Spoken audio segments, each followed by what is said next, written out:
से बोलो शिव शंकर भगवान की।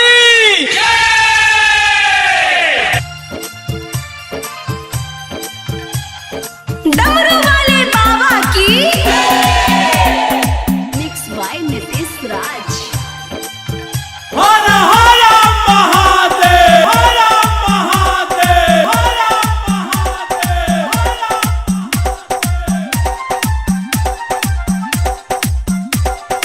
माँ शीतला रिकॉर्डिंग स्टूडियो बिहार सरी।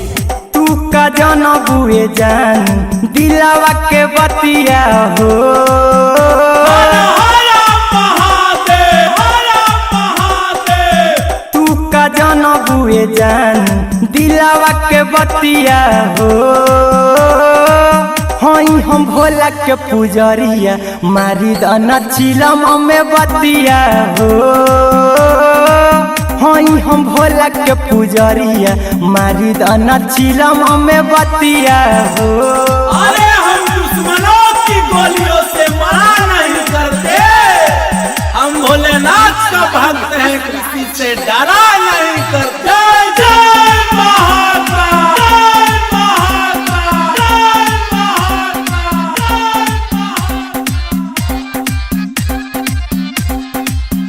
दिला से उनके मानिला बाकी के करो नहीं जानिला। बाबा हुए औघड़ दानी हो बाकी के करो न बतिया मानी हो। जय जय महाकाल।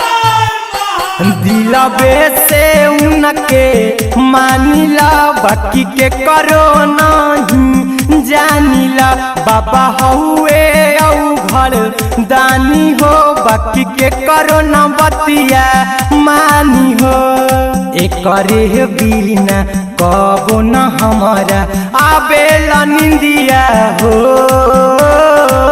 हई हम भोला के पुजरिया मारी दाना चिलम में बतिया हो। हई हम भोला के पुजरिया मारी दाना चिलम में बतिया हो। क्या लेके आए थे, क्या लेके जाएंगे, खाली हाथ आए थे, खाली हाथ जाएंगे। हर हर महादेव, हर महादेव, हर